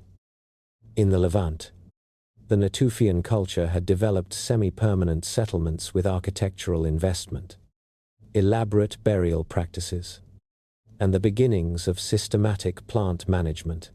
Work by Ofer Bar Yosef and colleagues documented communities building something qualitatively different from the purely mobile lifeways of the earlier Pleistocene. More place-attached, more socially complex. Not yet agriculture in the full sense, but moving toward it with the accumulated momentum of generations of ecological learning. In North America, the Clovis people had demonstrated the capacity to spread across an entire hemisphere and maintain shared cultural traditions across vast distances. Whatever social mechanisms allowed that continental-scale coordination to operate, they represented a form of collective organization that was not trivial. At Abu Hureyra and dozens of similar early settlement sites, communities were moving toward reliable food surpluses, denser settlements, and the accumulated institutional knowledge that eventually produces what we call civilization. None of these developments had reached their full form, but they had momentum, direction, the accumulated weight of generations pushing towards something. The Younger Dryas disrupted that trajectory. 1,200 years of severe climatic stress compressed productive habitats, disrupted subsistence patterns, fragmented populations, and forced communities that had been developing in one direction to reorganize around the immediate demands of survival in conditions considerably harsher than what they had adapted to during the Asteroid. For the Natufian culture, this disruption is visible in the archaeological record. Sites that had been semi-permanently occupied show signs of reduced sedentism during the Younger Dryas. The trajectory toward agriculture was interrupted. Some sites were abandoned. The social investments that semi-permanent settlement had supported became harder to maintain when basic food security could no longer support the population densities that had built them. And this is where the woman grinding grain in the Euphrates Valley matters. When a community built around the ecological knowledge of a specific landscape is forced to leave that landscape, the knowledge most deeply tied to that specific place does not travel intact. Some of it is lost. Not because the people became less intelligent, because the knowledge was inseparable from the place, and the place was no longer accessible. The practical knowledge of which wild varieties grew where, the understanding of which seasonal windows to use and which to avoid, the memory of where the water could be found in a dry year. These things live in relationship with specific ground, displace the people, and some of them survive in memory. Others survive only until the generation that held them is gone. That is what the Younger Dryas cost. Momentum, direction, accumulated investment. Ecological knowledge tied to specific places that were no longer home. The silence of things that were not transmitted because the structures that had carried them had fragmented. One important inference follows from this, and it should be stated as an inference rather than a confirmed conclusion. If the agricultural foundations of what became the first cities and the first complex states had pre-Younger Dryas roots, as the speed of the post-Younger Dryas agricultural transition may suggest, then our conventional dating of the story of civilization may be measuring the point at which it became durable enough to leave records we can read, rather than the point at which it actually began. The roots may lie earlier. The interruption may have been what pushed those roots back underground, where they survived in diminished form until conditions allowed them to grow again. That inference may be wrong in its details. The evidence invites it. It does not yet confirm it. But it changes the emotional tone of the entire story if it is even partially correct. We are not simply the beneficiaries of a long upward progress from simple to complex. We may also be the beneficiaries of a recovery. The inheritors not only of what was built, but of what survived, being interrupted and managed, across 1,200 years of cold, to begin again. Chapter 13. Why the debate still matters. The question of whether the Younger Dryas Impact Hypothesis is correct might seem, from a distance, like a matter for specialists to resolve among themselves.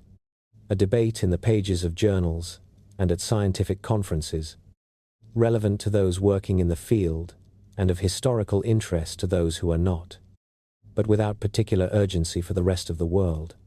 That view is understandable. It is also mistaken. The debate touches on three things that extend well beyond the specific evidence at its center. How science handles large and disruptive claims. How the story we tell about human origins shapes the assumptions we carry into the present. And what our species' relationship with the cosmic environment it inhabits actually is. On the first of these, the scientific dimension is clear enough to state directly. After nearly 2 decades of active investigation, the Younger Dryas Impact Hypothesis has not produced consensus in either direction. The physical markers are present and continue to be reported by independent research groups. The methodological challenges in interpreting them are also real and have not been resolved. The absence of a confirmed impact structure remains a genuine problem. The geographic distribution of the evidence continues to grow in ways that make coincidental explanations harder to construct. What would resolve the debate is one or more of several things. A confirmed impact structure of appropriate age and scale, even if not a conventional crater, would be highly significant. A detailed astrophysical characterization of the proposed impactor, linked precisely to the physical evidence, would strengthen the case considerably. Continued independent replication of the full suite of proposed markers at additional sites, using the most rigorous current methods, would continue to build the evidentiary foundation in ways the critical objections would find increasingly difficult to accommodate across so many independent data points. None of those have yet occurred in fully satisfying form. But the field is not static. The underwater survey of continental shelves where a Laurentide ice sheet impact might have deposited material has barely begun. New analytical methods for detecting and characterizing impact markers in sediment continue to be developed. The astrophysical characterization of the Taurid complex is ongoing with improving telescope surveys. The evidence that eventually resolves the debate, in one direction or the other, may come from work not yet published, or from investigations not yet designed. The second dimension concerns how this debate illustrates the sociology of scientific knowledge.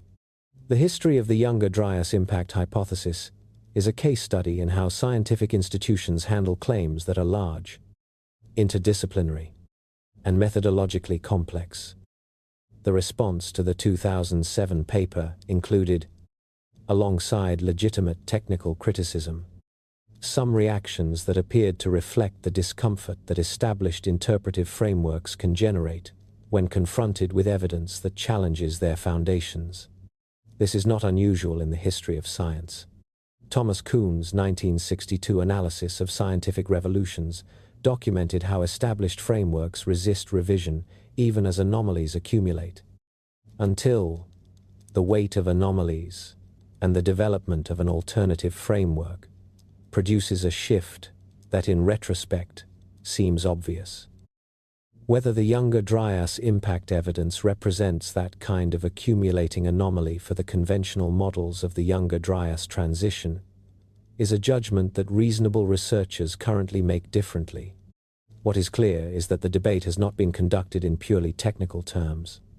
Institutional factors, publication pressures, funding constraints, and the inertia of established consensus all play roles in how new and disruptive claims are received. Understanding that is part of understanding how knowledge actually develops in human institutions, as opposed to how it develops in the idealized accounts of scientific method that everyone learns in school and no one fully experiences in practice. The third dimension is the most directly relevant to the world we inhabit now. If the Tarid stream is the remnant debris field of a large comet that fragmented during the late Pleistocene, the Earth continues to pass through that field twice each year. The density of large fragments has decreased over the millennia, but the stream continues to contain objects capable of producing significant and potentially catastrophic airbursts on a timescale relevant to human civilization. The Chelyabinsk event of 2013 demonstrated what a relatively small object in that stream can do without any prior warning. A much larger object would produce consequences at a completely different order of magnitude. The global monitoring programs now tracking near-Earth objects. The ongoing survey work focused specifically on the Taurid complex. And the growing scientific and engineering work on planetary defense are not separate from the question of what happened 12,900 years ago. They are the response to it, developing slowly and imperfectly, as human responses to large risks generally do. Getting the historical assessment right matters for getting the forward-looking assessment right. And getting either right requires engaging with the Younger Dryas Impact Hypothesis as the substantive and unresolved scientific question it genuinely is. The debate still matters, because the questions it is asking still matter. What is the real relationship between our species and the cosmos it inhabits? How durable are the foundations on which civilization rests? And what do we owe to the people who came before us? Who built and lost and rebuilt, under conditions we can now partly read in ice and sediment and stone? And who gave us, through whatever combination of resilience and preserved knowledge and improbable survival, the world we have inherited? Those questions do not resolve easily, but they have this story. And this story, incomplete and contested and still unfolding as it is, deserves to be told carefully, honestly, and with the patience both the evidence and the people it represents have earned.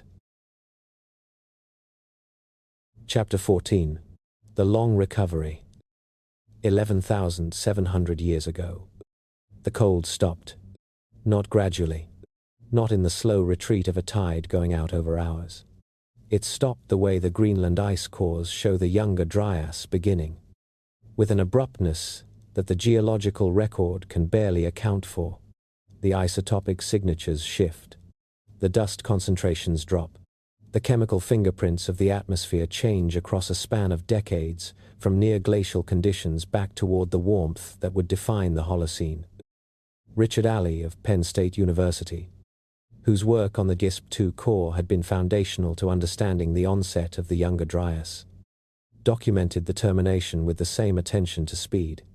A temperature increase of roughly 10 degrees Celsius, occurring over a period that may have been as short as a few decades.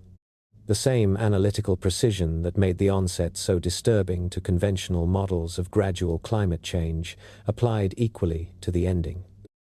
The Younger Dryas did not fade. It stopped. For the human communities living through that moment, the effect would have been extraordinary in its experiential reality. Within a human lifetime, the conditions that had constrained subsistence, restricted settlement, and forced the reduced and mobile patterns of Younger Dryas life began to ease. Winters shortened. Growing seasons lengthened. Productive plant communities expanded northward and to higher elevations. Landscapes that had been compressed into warmer refugia began to open again. The world was not returning to what it had been. It was becoming something new, something that had not existed in exactly this form before. And the communities inheriting it were not the same communities that had existed before the cold. They were the survivors, the people who had carried forward what could be carried, changed by 1,200 years of hardship in ways we cannot fully reconstruct, but shaped by that hardship in ways that would determine what they built when the conditions for building returned. What they built was extraordinary. The development of agriculture in the Fertile Crescent is the most thoroughly documented expression of the post-Younger Dryas recovery. The Natufian communities whose semi-sedentary experiments in settlement and plant management had been disrupted by the cold left descendants who found themselves, when the warmth returned, in landscapes rapidly becoming more productive and more amenable to intensive plant exploitation. Evidence for plant domestication begins to appear in the archaeological record within a few centuries of 11,700 years ago. Sites including Jericho, Ain Ghazal, and Kayonu in southeastern Turkey show increasingly permanent settlement and domesticated or proto-domesticated plant species within a surprisingly short period of the warming. The speed of this development suggests that the knowledge and social capacity on which agriculture rested had not been created from nothing in the early Holocene. It had been preserved in reduced form during the cold, maintained in the communities that survived the Younger Dryas, available to be elaborated and extended when conditions finally permitted. Peter Bellwood, of Australian National University, in his 2005 work on the origins of farming, documented the near-simultaneous appearance of agricultural practices in geographically separated regions, including the Fertile Crescent, the Yellow River and Yangtze valleys of China, and the New Guinea highlands, within a window of time consistent with a common climatic trigger rather than purely independent local invention. The common trigger was the early Holocene warmth. But the rapidity with which human communities moved to use that warmth suggests the cognitive and social foundations for intensive plant management were already in place, held in reserve through the cold, waiting for the conditions that would allow them to be fully expressed. Some researchers, including Ofer Bar Yosef, working on the Near Eastern evidence, have proposed that the stress of the Younger Dryas may have actually accelerated certain aspects of the transition to agriculture. Communities concentrated into productive refugia during the cold, unable to expand into the surrounding harsh landscape, may have been forced to intensify their exploitation of available plant resources in ways that inadvertently selected for traits associated with domestication. If this is correct, then the Younger Dryas was not only a period of interrupted development, it was also, in its way, a period of forced innovation, disruption producing both loss and unexpected capacity at the same time. That dual character is one of the recurring patterns in how catastrophes interact with human social systems. The loss is real, but the innovation that disruption forces can also be real. And the communities that emerge from a period of severe stress often carry capacities developed under that stress that they would not have developed under more comfortable conditions. Göbekli Tepe, constructed within a few centuries of the Younger Dryas termination, is the most dramatic physical evidence of what the early recovery looked like. Built by communities living in the immediate aftermath of more than a millennium of climatic hardship, in a region that had experienced the cold directly. It represents collective symbolic and architectural ambition that the old developmental models for this period had not anticipated. Whatever drove the construction of that complex, it is evidence that the human capacity for organized collective expression emerged from the Younger Dryas with sufficient force to produce something extraordinary within a very short time of the warming. The capacity had survived. The knowledge had survived. The social structures capable of organizing that kind of collective effort had survived. Not everything survived. That needs to be held alongside the recovery. The 30 to 40 genera of large mammals that disappeared from the Americas did not come back. The specific ecological knowledge tied to landscapes that were transformed during the cold did not travel intact. The social momentum of the Natufian experiments in settlement, interrupted by 1200 years of cold, resumed in a different form, and in some cases in different places than it might otherwise have taken. The trajectory of what we now call civilization was altered by the Younger Dryas in ways that can be inferred but not precisely measured. From Göbekli Tepe, the trajectory of the recovery moves across the following millennia toward what we conventionally call civilization. The first true agricultural villages, the first towns, the dense early urban experiment of Catalhoyuk in what is now central Turkey, the first development of writing in Mesopotamia, approximately 5,000 years ago, giving human communities for the first time the ability to store information outside biological memory and create the institutional continuity that complex states require. Each of these developments built on what came before. Each was the elaboration of capacities and knowledge that had been accumulating since the recovery from the Younger Dryas began. And each was the product not only of the warm, productive conditions of the Holocene, but of everything that had survived the long cold, everything that had been preserved in the reduced communities of the Younger Dryas, everything that the people living through whatever happened 12,900 years ago managed to carry forward into a world that would eventually produce writing. Mathematics, philosophy, science, and the capacity to look back at the sediment layers of the past and ask what they contain. We are the inheritors of a recovery, the civilization we have built, the knowledge we have accumulated, the institutions we have developed, are all constructed on a foundation that passed through 1,200 years of severe stress and emerged from it carrying enough of what mattered to begin the long process of reconstruction that eventually produced us. That is not a small thing to understand about ourselves. It does not make us exceptional in the way flattering origin stories like to suggest. It makes us the descendants of people who survived something difficult and began again from a reduced starting point, who were not the most powerful or the most favored, but who carried enough of the essential things through a difficult period to give the recovery somewhere to begin. The beginning they made, from fragmented knowledge and changed circumstances, became everything. It became the cities and the texts and the sciences and the arts. It became the questions we ask about our own origins. It became this conversation, happening across the enormous distance between that first post-Younger Dryas generation and the world they could not have imagined their recovery would eventually produce. We began with someone looking up at the night sky 12,900 years ago. We do not know what they saw first, whether the light came from the north, where the great ice sheet lay, or whether it filled the whole sky at once, in a way that had no name in any language then living. We do not know what sound it made, or whether the sound came before or after the light, or whether there was time between seeing and understanding. We know only that they were there, beneath that sky, fully human, capable of every response that being human makes possible. Fear, wonder, the particular stillness that comes before the mind catches up with what the eyes have seen.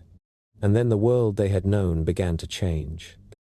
We have followed the evidence of that change across 14 chapters, through the ice cores that recorded the temperature shift with uncomfortable precision, through the black mat that sits in the ground of North American archaeological sites like a physical boundary between two worlds, through the platinum anomalies at 50 sites across 6 continents, and the melt glass at Abu Hureyra that formed at temperatures ordinary fires cannot reach, through the extinction of 30 to 40 genera of large mammals across an entire hemisphere, through the carved pillars of Göbekli Tepe, built by survivors in the first warmth after the long cold, through the oral traditions that may or may not carry traces of what those survivors experienced, through the ongoing scientific debate that has not resolved these questions but has made them more precisely understood.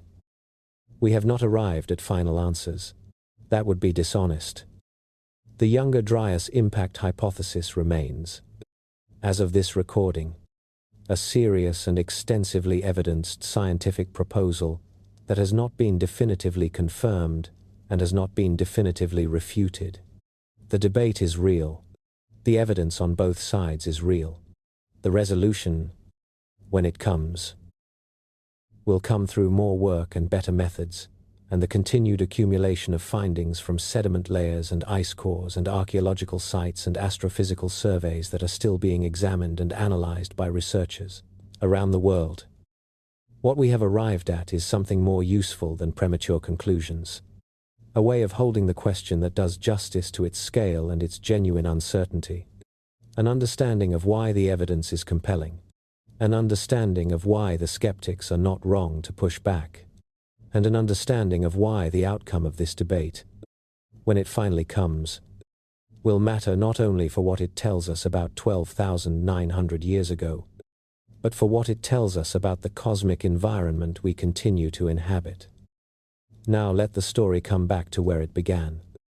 That person looking up at the sky on a night 12,900 years ago did not know they were living at the threshold of a geological epoch. They did not know that the cold was coming. They did not know that their world was about to change in ways that would take more than a millennium to fully run their course. They did not know that their descendants would eventually develop the methods to read that change in the ice of Greenland, in the sediment of an ancient Syrian village, in the chemical signatures left in soil across 6 continents. They only knew the sky, and the fire, and the cold that followed, and then, because that is what human beings do, they survived. They held on to what mattered. They carried forward what could be carried. They told stories about what had happened, so that those who came after would know that the world had once been different, that something had been lost, and that the loss could be survived. And across 1,200 years of winter, across the slow, grinding work of rebuilding in reduced circumstances, across the long patience of a species, learning once again how to live in a world that had changed faster than comfort allowed, enough was preserved, enough knowledge, enough social capacity, enough of the accumulated understanding of what a human world can be, enough to begin again. We tend to prefer dawn metaphors for the story of our origins. First, light emerging from darkness. The clean arrival of something new after a long and undifferentiated night of waiting. It is an understandable preference. Beginnings are more appealing than recoveries from catastrophe. But the story we have been following tonight suggests something different. It suggests that the dawn we inherited, the warmth of the Holocene and the civilization it made possible, was not a first light emerging from simple emptiness. It was a return of warmth after a cold that was itself preceded by a warmth that had been building towards something we will never fully know. A resumption, from a diminished starting point, of a process that had been underway for longer than the conventional story of civilization acknowledges. The people who watched that warmth return did not know what the cold had cost in terms of what might otherwise have been.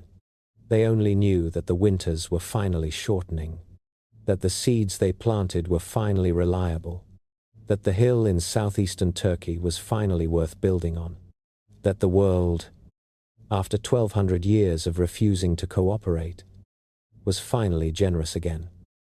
They built, they planted, they carved pillars from limestone and arranged them in circles on a hill whose significance we are still working to understand. They taught their children the names of plants and animals and seasons and stars. They told stories about what the ancestors had seen and what had been lost and why the world was the way it was. They did what human beings have always done when the world changes faster than comfort allows. They held on. They carried forward. They told the story. And eventually, because of that, we are here.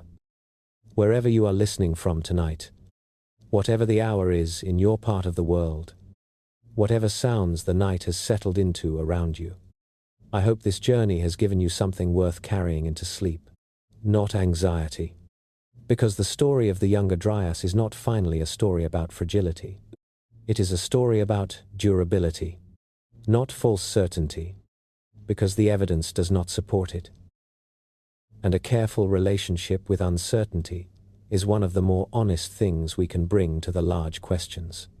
But perhaps wonder at the depth of what preceded us, at the improbability of our inheritance, at the fact that the knowledge and the social capacity and the symbolic life that produced this conversation passed through a 1200-year winter and came out the other side, still intact enough to become what it eventually became. The night that preceded our dawn was very long. The people who lived through it did not know it would end. They kept the essential things alive anyway, not because they knew it would matter to a future they could not imagine, but because it was what they had, and because it was worth keeping, and because that is what human beings do. They hold on. They carry forward.